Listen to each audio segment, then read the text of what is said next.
નમસ્કાર વિદ્યાર્થી મિત્રો, હું ભાવેશ વોરા આ વિડિયો લેક્ચરની અંદર આપ સૌનું હાર્દિક સ્વાગત કરું છું.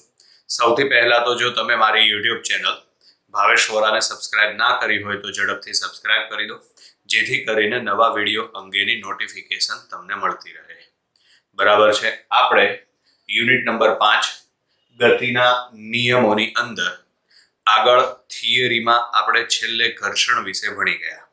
હવે આપણે એમાં કેટલાક અગત્યના કિસ્સાઓ ભણવાના છે, જે આપણે આ વિડિયો લેક્ચરની અંદર ભણીશું. બરાબર. તો એમાં પહેલા આપણને આ પહેલો કિસ્સો છે એમાં બરાબર આકૃતિમાં દર્શાવ્યા પ્રમાણે આ જે પદાર્થ છે તેના પર F જેટલું બળ થીટા માપના કોણે લગાડવામાં આવે છે. બરાબર. આકૃતિમાં દર્શાવ્યા પ્રમાણે આ F જેટલું બળ એ થીટા માપના કોણે લગાડવામાં આવે છે. બરાબર છે. તો હવે આ પરિસ્થિતિમાં બળો કઈ રીતે લાગશે એ આપણે અહીં બાજુની આકૃતિમાં દર્શાવેલ છે. બરાબર. આ બળ F આપણે લગાડેલું છે. બરાબર. તો આ વખતે આ ખૂણો થીટા માપનો છે. બરાબર. પરિણામે આ બળ F ના બે ઘટકો પડશે. એમાં ખૂણાની નજીકનો ઘટક cos એટલે કે F cos થીટા, દૂરનો ઘટક sin એટલે કે F sin થીટા. બરાબર. અધો દિશામાં વજન બળ mg, જ્યારે સપાટીને લંબ રૂપે લાગતું લંબ બળ n એટલે કે ઉપર તરફ બે બળ લાગે છે. એમાં એક આવશે F sin થીટા અને બીજું આવશે લંબ બળ n. આ પદાર્થ આ દિશામાં ગતિ કરશે. પરિણામે તેનો વિરોધ કરતું ઘર્ષણ બળ એ વિરુદ્ધ દિશામાં લાગશે. એટલે કે આપણે આકૃતિમાં બળના ઘટક દર્શાવેલા છે. ધારો કે આ બધા બળની અસર હેઠળ આપેલો પદાર્થ સમતોલન અવસ્થામાં છે, અને જ્યારે પદાર્થ સમતોલન અવસ્થામાં હોય ત્યારે બરાબર બળોનો સરવાળો શૂન્ય થાય. અથવા તો બીજી રીતે વિચારીએ ને, બરાબર, જેટલું બળ ઉપર લાગે એટલું જ બળ એની વિરુદ્ધ દિશામાં એટલે કે નીચેની બાજુએ લાગે. બરાબર છે. જેટલું બળ ડાબી બાજુ લાગતું હોય એટલું જ બળ જમણી બાજુ પણ લાગતું હોય. બરાબર. એટલે બળ ગમે તે દિશામાં લાગે એની વિરુદ્ધ દિશામાં એટલું બળ લાગતું હશે. બીજી એક વસ્તુ ધ્યાનમાં રાખો, સમતોલન અવસ્થા માટે બે અવસ્થા જવાબદાર છે. એટલે કે રકમમાં આપણને કઈ રીતે ખબર પડે કે આપેલો પદાર્થ સમતોલન અવસ્થામાં છે કે નહીં? તો યાદ રાખવાનું, જો પદાર્થ સ્થિર હોય અથવા તો જો પદાર્થ અચળ વેગથી ગતિ કરતો હોય તો આ બંને કિસ્સામાં પદાર્થ સમતોલન અવસ્થામાં છે તેમ કહેવાય. પદાર્થ સ્થિર હોય અથવા પદાર્થ અચળ વેગથી ગતિ કરતો હોય તો આ બંને કિસ્સામાં પદાર્થ સમતોલન અવસ્થામાં છે તેમ કહેવાય. બરાબર. એટલે અહીં આગળ પદાર્થની સમતોલન અવસ્થા માટે બરાબર જેટલું બળ ઉપર લાગશે એટલું જ બળ નીચે લાગે.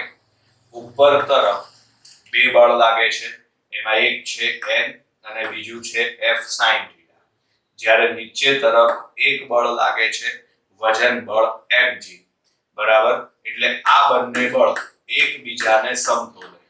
પરિણામે અહીં આગળ n + F sin થીટા બરાબર શું આવશે? mg. એવી જ રીતે ઘર્ષણ બળ F અને F cos થીટા, આ બંને બળ એકબીજાને સમતોલે છે. માટે અહીં આગળ F cos થીટા બરાબર આવે ઘર્ષણ બળ સ્મોલ f. હવે આગળ આમાં આપણે લંબ બળ n ને સૂત્રનો કર્તા બનાવી દઈએ. તો એને સૂત્રનો કર્તા બનાવો ને એટલે F sin થીટા એને આપણે સામેની બાજુએ લઈ જઈએ. સામેની બાજુએ લઈ જાવ તો એ પ્લસ છે તો શું થશે? માઈનસ. તો માટે n બરાબર mg - F sin થીટા. બરાબર. અને એવી જ રીતે અહીં આગળ F cos થીટા બરાબર સ્મોલ f એટલે કે ઘર્ષણ બળ. એના બરાબર લખાય μs * n. હવે આ જે n ની કિંમત છે ને, આ n ની કિંમત અહીં આગળ મૂકી દો. બરાબર. બરાબર છે, n ની કિંમત આમાં મૂકી દો તો માટે આ f cos થીટા m ના m, આ mu s m ના m, લંબ બળ n ના બદલે mg f sin થીટા. આપણે બળ f શોધવાનું છે, બરાબર.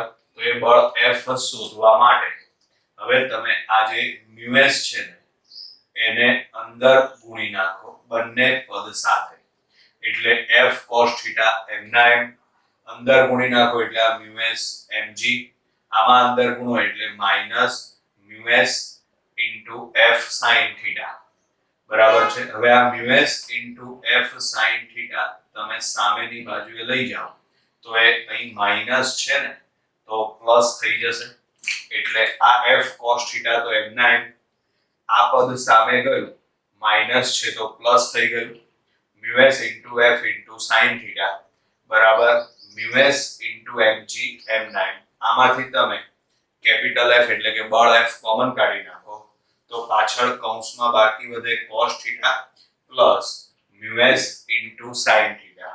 હવે આમાંથી તમે f ને કરતા બનાવી દો એટલે અંશમાં આવશે mu s mg અને છેદમાં આવશે cos theta plus mu s sin theta, બરાબર છે. આ લગાડવું પડતું બળ આપણને મળી ગયું, બરાબર છે. આટલું બળ લાગે ત્યાં સુધી પદાર્થ સ્થિર અવસ્થામાં હશે, બરાબર. ચલો હવે ત્યાર પછી આગળ આ જે કિસ્સો છે એમાં આપણે બળ F લગાડવાનું છે, પણ આ વખતે બળ F કઈ બાજુ લાગે છે? નીચે તરફ. આ વખતે બળ F કઈ બાજુ લાગે છે? નીચે તરફ. તો અહીં આગળ બળ F ના કેટલા ઘટકો પડશે? બે ઘટકો, F cos થીટા અને F sin થીટા, બરાબર. અધો દિશામાં વજન બળ mg, જ્યારે સપાટીને લંબ રૂપે લાગતું બળ લંબ બળ n, બરાબર. અને વિરુદ્ધ દિશામાં લાગતું ઘર્ષણ બળ F. હવે આમાં પણ આગળની જેમ જ ગણતરી કરવાની છે.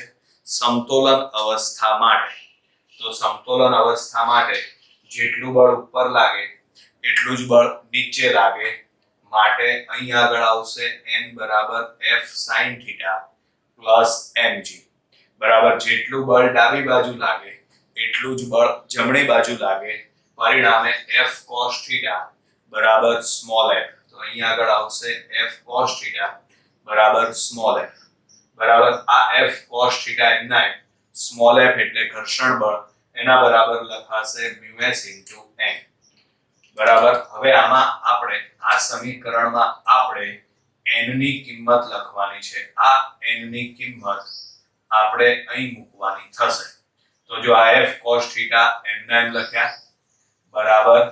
પછી આ mu s n ના m, n ના બદલે f sin theta plus mg. આગળની જેમ જ આપણે આમાં પણ બળ F શોધવાનો છે.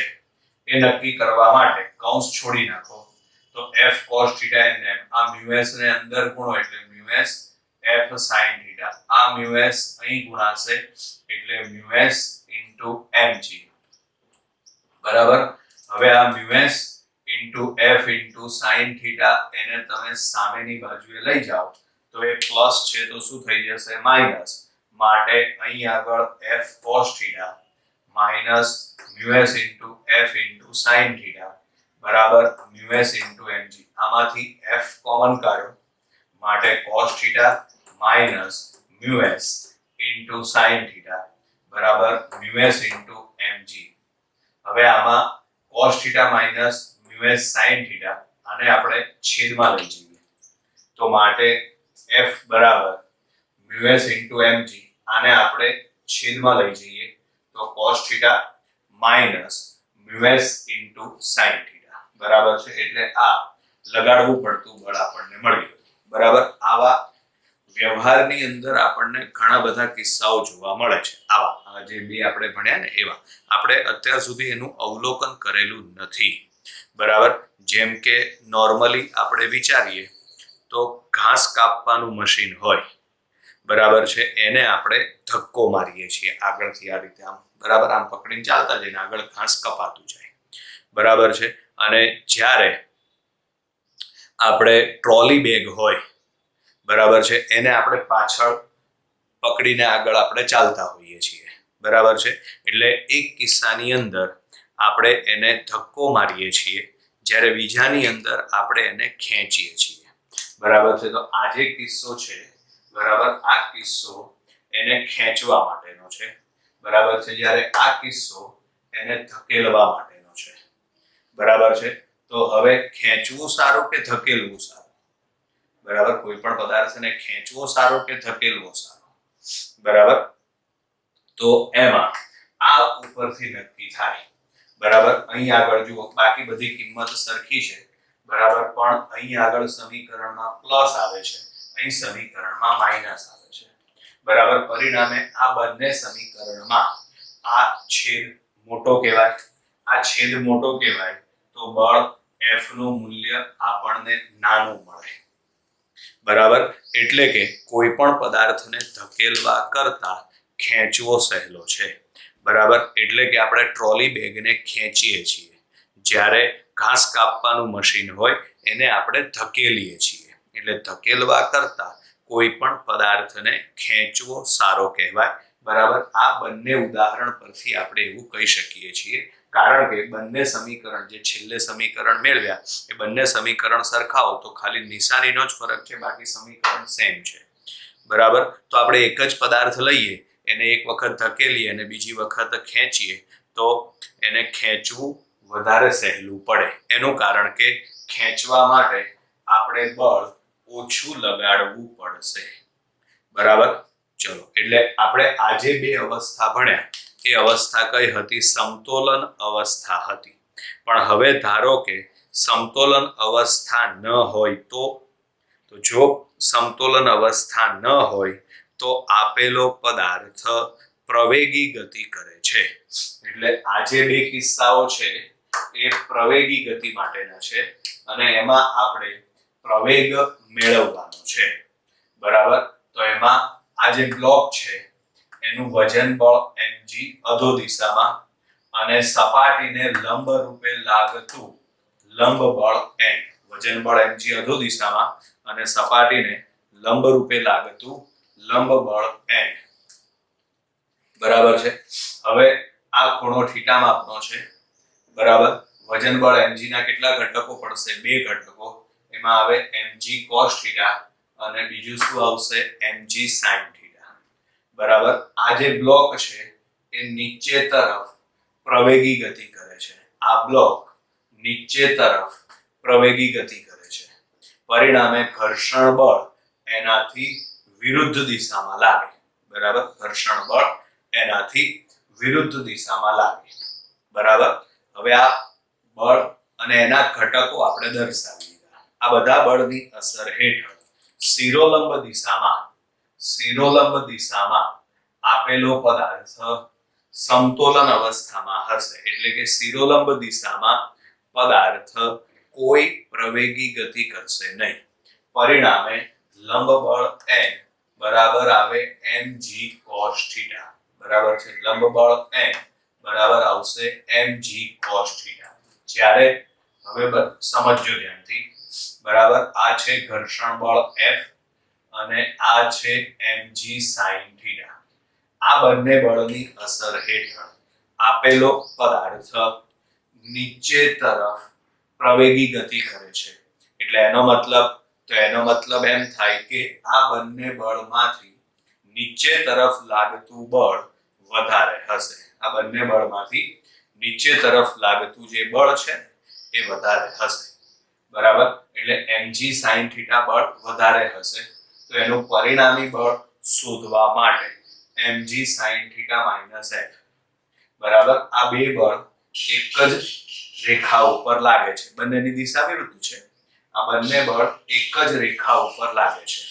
આ બંને બળની અસર હેઠળ આ જે બ્લોક છે એ નીચે તરફ પ્રવેગી ગતિ કરે છે.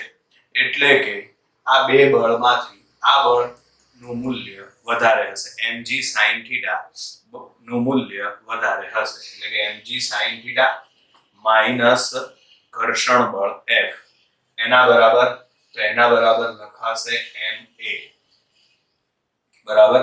ચલો હવે અહીં આગળ mg sin θ n9 ઘર્ષણ બળ F ના બદલે μs * n અને આ ma m9 હવે આ જે n છે ને એના બદલે તમે આ કિંમત અહીં મૂકી દો બરાબર છે તો આ સમીકરણ મળશે આમાંથી m કોમન કાઢીને સામસામે ઉડાડી દો એટલે આ પ્રવેગ આપણને મળી જાય પ્રવેગ E બરાબર g sin θ minus μs * g cos θ બરાબર છે ચલો હવે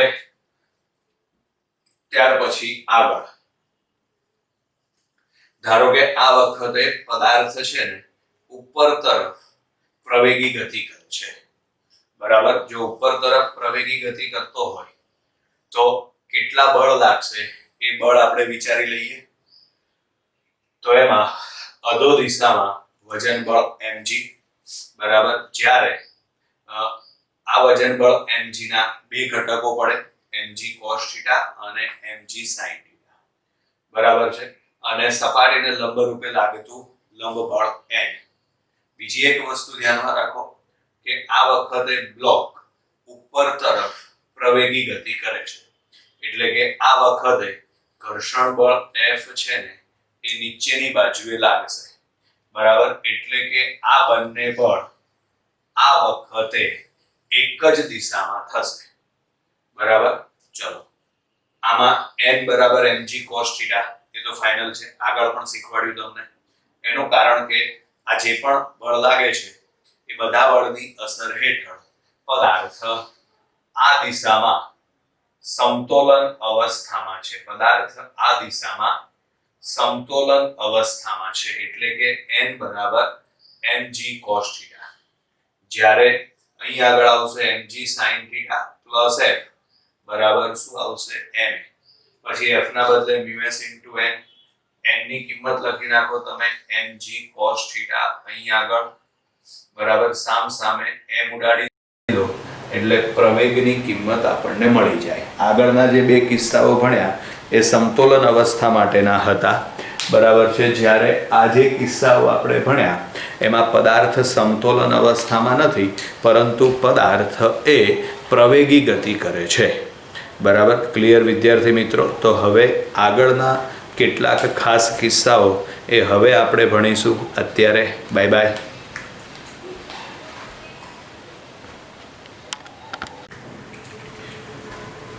નમસ્કાર વિદ્યાર્થી મિત્રો આપણે JEE NEET ધોરણ 11 એમાં યુનિટ નંબર 5 ગતિના નિયમોની અંદર આપણે કેટલાક અગત્યના કિસ્સાઓ ભણતા હતા બરાબર એમાંનો આ એક અગત્યનો કિસ્સો છે બરાબર બે પદાર્થ A અને B બરાબર એમાં A પદાર્થનું દળ સ્મોલ m અને B પદાર્થનું દળ કેપિટલ M છે બરાબર આમાં આપણે એ પદાર્થને B ની ઉપર મૂકેલો છે આકૃતિમાં દર્શાવેલું છે બરાબર છે અહીં આગળ આ પદાર્થ A અને આ પદાર્થ B બરાબર પદાર્થ A નું દળ સ્મોલ m પદાર્થ B નું દળ કેપિટલ M બરાબર છે આપણે ઉપર રહેલો જે પદાર્થ A છે ને આ પદાર્થ A પર કેટલું બળ લગાડીએ છીએ F જેટલું બળ લગાડીએ છીએ તો એની અંદર અલગ અલગ કયા કયા કિસ્સાઓ તમને પરીક્ષામાં પૂછી શકાય એ આપણે ભણવાના છે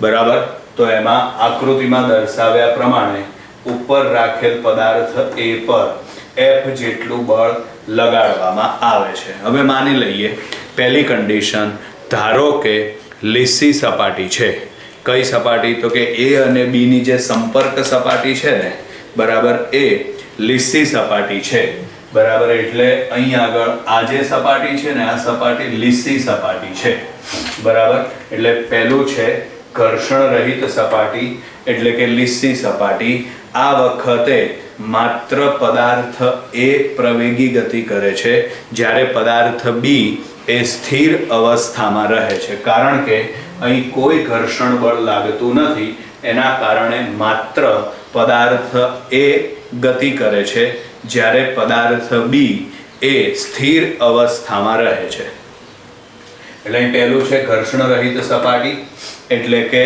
લીસી સપાટી આ વખતે પદાર્થ A પ્રવેગી ગતિ કરે છે બરાબર તો એ પ્રવેગ શોધવા માટે F બરાબર m ઇન્ટુ એ એટલે પદાર્થ એનો પ્રવેગ, એને આપણે સૂત્રનો કરતા બનાવી દઈએ, બરાબર છે. આ કિસ્સાની અંદર પદાર્થ બી સ્થિર અવસ્થામાં રહે એટલે એમાં ઉદ્ભવતો પ્રવેગ એ બી બરાબર 0 છે. હવે માની લઈએ, ધારો કે આ જે પદાર્થ બી છે ને એની લંબાઈ L છે. હવે સમજો, આ બે પદાર્થમાંથી માત્ર કયો પદાર્થ ગતિ કરે છે? પદાર્થ એ ગતિ કરે છે, પદાર્થ બી સ્થિર છે, બરાબર છે. તો પરિસ્થિતિ શું આવશે? આ પદાર્થ ગતિ કરીને નીચે પડી જશે થોડા સમય પછી. તો આ પદાર્થને બી જેટલું અંતર કાપવા માટે કેટલો સમય લાગશે? બરાબર છે. આ પદાર્થને બી જેટલું થાય. આ બી ની લંબાઈ કેટલી લીધેલી છે આપણે? તો બી ની લંબાઈ આપણે L જેટલી લીધેલી છે. અહીં લખેલું પણ છે, ધારો કે પદાર્થ બી ની લંબાઈ L છે એટલે આ પદાર્થ બી ની લંબાઈ L છે. આ અંતર કાપવા માટે પદાર્થ એને લાગતો સમય, બરાબર છે. તો એ સમય શોધવા માટે આપણે આમાં પદાર્થ એ કેવી ગતિ કરે છે? તો પદાર્થ એ પ્રવેગી ગતિ કરે છે, જેના કારણે આપણે અચળ પ્રવેગી રેખીય ગતિનું સૂત્ર લાગુ પાડી દઈએ. તો એના માટેનું સૂત્ર છે d બરાબર v0t પ્લસ 1/2 at². આમાં d ના બદલે શું લખીશું આપણે? L. v0 બરાબર 0 પ્લસ 1/2 at². આમાંથી આપણે t ને સૂત્રનો કરતા બનાવી દઈએ, બરાબર. તો એ t ને સૂત્રનો કરતા બનાવવા માટે આ બે ક્યાં જશે? સામે, એટલે કે 2L. પ્રવેગ એ ક્યાં જશે? છેદમાં.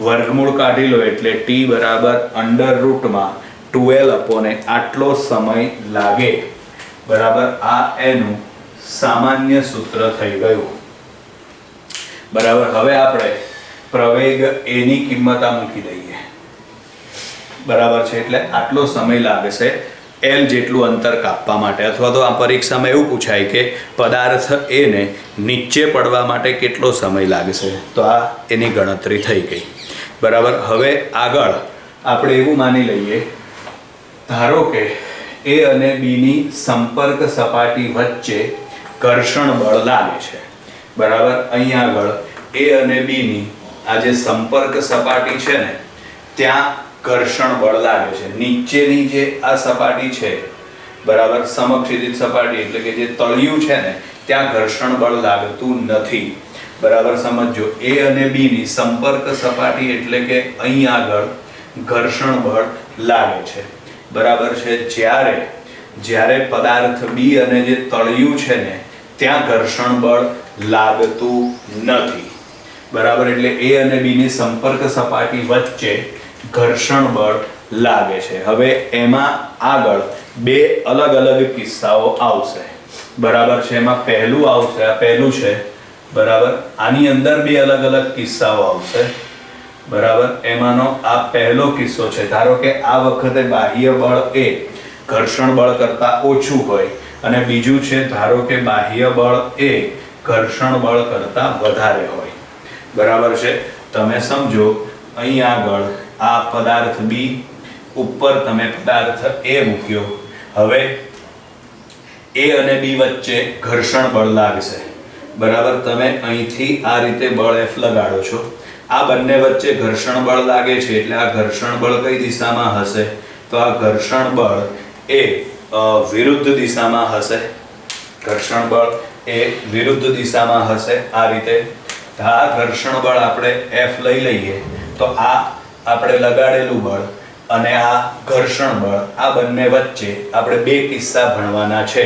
એમાંનું પહેલું છે, લગાડેલ બળ F એ ઘર્ષણ બળ F કરતા ઓછું હશે. પરિણામે શું થશે?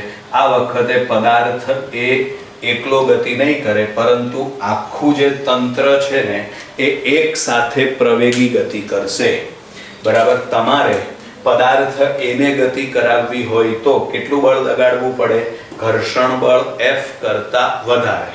પણ અહીં પહેલો જે કિસ્સો આપણે ભણીએ છીએ તેમાં બાહ્ય બળ ઘર્ષણ બળ F કરતા ઓછું છે એટલે આ વખતે પદાર્થ એ બી પર સરકતો નથી, પરંતુ સમગ્ર તંત્ર ગતિ કરશે.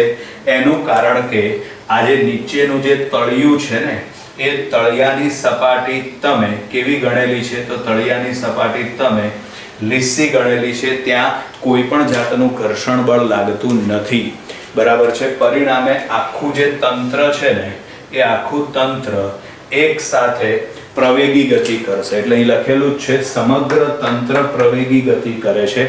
તંત્રનું કુલ દળ capital M plus small m, તો આ વખતે બળ F બરાબર small m plus capital M into A, પ્રવેગ A ને કરતા બનાવી દો એટલે આ તંત્રનો પ્રવેગ થઈ ગયો. બીજી વસ્તુ, આ વખતે સમગ્ર તંત્ર એક સાથે ગતિ કરે છે, એટલે કે ઉપર જે પદાર્થ A છે એનો પ્રવેગ પણ A આવશે, નીચે પદાર્થ B છે એનો પણ પ્રવેગ A આવશે. આખું તંત્ર એક સાથે ગતિ કરે છે, પરિણામે આ પદાર્થ A ગતિ કરીને આ કિસ્સામાં નીચે પડશે નહીં, એટલે આ વખતે સમયની ગણતરી આવશે નહીં, બરાબર. હવે આગળ છે, ધારો કે બાહ્ય બળ એ ઘર્ષણ બળ F કરતા વધારે હોય, આની અંદર ગણતરી આવશે, બરાબર. આ કન્ડિશન બદલાઈ જશે. હવે બાહ્ય બળ F એ ઘર્ષણ બળ F કરતા વધારે હોય તો આ પરિસ્થિતિમાં ઉપરનો જે પદાર્થ A છે એનો પ્રવેગ અને નીચે પદાર્થ B એનો પ્રવેગ બંને અલગ અલગ હશે. નીચેનું તળિયું તો હજી આપણે લીસું જ ધારવાનું છે, નીચેની તળિયાની સપાટી લીસી જ છે, અહીં ઘર્ષણ બળ લાગે છે. આ વખતે બાહ્ય બળ એ ઘર્ષણ બળ કરતા વધારે છે, બાહ્ય બળ એ ઘર્ષણ બળ કરતા વધારે છે, પરિણામે આ વખતે બંને પદાર્થ જુદા જુદા પ્રવેગથી ગતિ કરે છે. ક્લિયર? તો હવે પદાર્થ A માટે આપણે જોઈએ તો એના ઉપર બે બળ લાગશે, એક આવશે આ બાહ્ય બળ F અને બીજું વિરુદ્ધ દિશામાં લાગતું ગતિક ઘર્ષણ બળ Fk. આનું પરિણામી બળ અહીં લખીએ તો F માઇનસ Fk. આની અસર હેઠળ પદાર્થ એ પ્રવેગી ગતિ કરે છે, તો એના બરાબર લખાશે સ્મોલ m ઇન્ટુ શું આવશે AA. પદાર્થ A પર લાગતું પરિણામી બળ F માઇનસ Fk બરાબર આવશે સ્મોલ m ઇન્ટુ શું આવશે AA. ચલો પ્રવેગ A ને કરતા બનાવી દો, તો માટે AA બરાબર F minus Fk upon m. એટલે આ પદાર્થ A નો પ્રવેગ થયો. હવે પદાર્થ B નો પ્રવેગ. તો હવે સમજો, તમે બાહ્ય બળ કોના ઉપર લગાડો છો? તો કે બાહ્ય બળ તમે પદાર્થ A ઉપર લગાડો છો, બરાબર છે. આ વખતે પદાર્થ B પણ ગતિ કરે છે, તો આ પદાર્થ B કોના કારણે ગતિ કરતું હશે? તો પદાર્થ B ની ગતિ માટે જવાબદાર બળ થશે ઘર્ષણ બળ. A અને B વચ્ચે લાગતું જે ઘર્ષણ બળ છે, બરાબર છે, અહીં આગળ જે ઘર્ષણ બળ લાગે છે, આ ઘર્ષણ બળની અસર હેઠળ પદાર્થ B ગતિ કરે. એટલે પદાર્થ B માટે ઘર્ષણ બળ Fk બરાબર, બે પદાર્થ સંપર્કમાં હોય તો આના ઉપર ઘર્ષણ બળ આ દિશામાં લાગતું હોય તો B ઉપર ઘર્ષણ બળ એનાથી વિરુદ્ધ દિશામાં લાગે, એટલે કે આ ઘર્ષણ બળ છે ને એ પદાર્થ B ની ગતિ માટે જવાબદાર છે. તો માટે Fk બરાબર, તો Fk બરાબર કેપિટલ M ઇન્ટુ શું આવશે AB બરાબર, પ્રવેગને કરતા બનાવો એટલે AB બરાબર Fk અપોન M. હવે બંને પદાર્થ વચ્ચેનો સાપેક્ષ પ્રવેગ, તો સાપેક્ષ પ્રવેગ A બરાબર AA માઇનસ AB, કારણ કે બંને એક જ દિશામાં પ્રવેગી ગતિ કરે છે. એક જ દિશામાં પ્રવેગી ગતિ કરતા હોય તો બાદબાકી આવશે, તો માટે બંને વચ્ચેનો સાપેક્ષ પ્રવેગ A બરાબર AA માઇનસ AB. તો અહીંથી તમે AA ની કિંમત લખો અને અહીંથી AB ની કિંમત લખો. આ સ્મોલ m છે, આ કેપિટલ M છે, લસા લઈ લો. અહીં આગળ કેપિટલ M ગુણાશે એટલે થશે F capital M minus capital M Fk. Small m અહીં ગુણાશે એટલે minus small m into Fk. આમાંથી માઇનસ Fk કોમન નીકળી જાય, તો માટે પ્રવેગ A બરાબર Fm minus Fk capital M plus small m upon આવશે small m into capital M. ટૂંકમાં આ સાદું રૂપ આપણે આપી દીધું અને આ આપણને મળી ગયો પરિણામી પ્રવેગ. હવે પરિસ્થિતિ એવી આવશે કે આ વખતે પદાર્થ એનો પ્રવેગ વધુ હશે અને પદાર્થ બીનો પ્રવેગ કમ્પેરિઝનમાં ઓછો હશે, સરખામણીમાં ઓછો હશે. પરિણામે શું થશે? તો પરિણામે આ પદાર્થ L જેટલું અંતર કાપી, L એટલે B ની લંબાઈ, L જેટલું અંતર કાપીને નીચે આવશે. એટલે એના માટેનો જો સમય શોધવાનો કીધો હોય તો આ સમય શોધવા માટેનું સૂત્ર T બરાબર √2L/A એની આ કિંમત મૂકી દો એટલે સમય આપણને મળી જાય. બરાબર. હવે આગળ છે, ધારો કે B અને તળિયું આ સપાટી પણ ઘર્ષણયુક્ત છે. બરાબર. ધારો કે પદાર્થ B અને તળિયા વચ્ચે પણ હવે ધારો કે ઘર્ષણ બળ લાગે છે. તો પદાર્થ B એમાં આ વખતે પદાર્થ A ની જે ગણતરી છે ને તો આ પ્રમાણે જ થશે, એટલે એમાં કોઈ ફેરફાર નહીં થાય. બરાબર છે. એટલે આપણે માત્ર કોની ગણતરી કરવાની છે? પદાર્થ B ની. બરાબર છે. ધારો કે આ વખતે પદાર્થ B અને તળિયા વચ્ચે પણ ઘર્ષણ બળ લાગે છે. બરાબર છે. આમાં આપણે પદાર્થ A ની ગણતરી કરેલી નથી, કારણ કે પદાર્થ A ની ગણતરી તો આ જ રીતે થશે, એમાં કોઈ ફેરફાર થશે નહીં. તો પદાર્થ B ની ગણતરી આ વખતે આ દિશામાં ગતિક ઘર્ષણ બળ અહીં સમજીએ આપણે. હવે આ નીચેનું તળિયું અને પદાર્થ B વચ્ચે પણ ઘર્ષણ બળ, એ ઘર્ષણ બળ એટલે કે F'. બરાબર છે. હવે આ બે બળોની અસર હેઠળ પદાર્થ B ક્યારે ગતિ કરે? તો યાદ રાખવાનું, જ્યારે Fk વધારે હોય ત્યારે. બરાબર. ધારો કે Fk ઓછું હોય તો Fk ઓછું હોય તો પદાર્થ સ્થિર અવસ્થામાં, એટલે અહીં Fk ઓછું છે એટલે પદાર્થ સ્થિર અવસ્થામાં. Fk greater than F'. બરાબર છે. તો પદાર્થ B એ પ્રવેગી ગતિ કરે અને પ્રવેગ શોધી કાઢવાનો. તો આ બંનેનું પરિણામી બળ, તો પરિણામી બળ થશે Fk - F', કારણ કે બંને પરસ્પર વિરુદ્ધ દિશામાં છે. એટલે આપણે પરિણામી બળ શોધવા માટે બંનેની બાદબાકી કરવી પડે. એટલે અહીં આગળ આવશે Fk - F'. એના બરાબર, તો એના બરાબર આનું દળ છે કેપિટલ M અને પ્રવેગ AB, એટલે કેપિટલ M × AB. પ્રવેગ AB ને કરતા બનાવી દો. બરાબર છે. એટલે આમ આપણને આવી કોઈ પણ ગણતરી પરીક્ષામાં પૂછાઈ હોય તો આવડવી જોઈએ. બરાબર વિદ્યાર્થી મિત્રો. પછી આમાં આવી ગણતરી પણ આવે. આપણે અહીં બળ કોના ઉપર લગાડ્યું છે? તો આપણે અહીં બળ છે ને ઉપરનો જે પદાર્થ છે ને એના ઉપર લગાડેલું છે. હવે તમને એવું કહે કે નીચેનો જે પદાર્થ B છે ને એના ઉપર તમે બળ લગાડો. બરાબર. તો આવી રીતે જ ગણતરી થાય. આવા તો અલગ અલગ ઢગલો, અલગ અલગ કિસ્સાઓ બને. બરાબર. પણ એક ગણતરી તમને આવડતી હોય તો બીજી ગણતરી તમને ઓટોમેટિક આવડી જાય, ગોખવાની જરૂરિયાત નથી. ટોપિક સમજીને તૈયાર કરજો. બરાબર વિદ્યાર્થી મિત્રો. તો અહીં આગળ આપણે આ ટોપિક પૂરો કરીએ છીએ.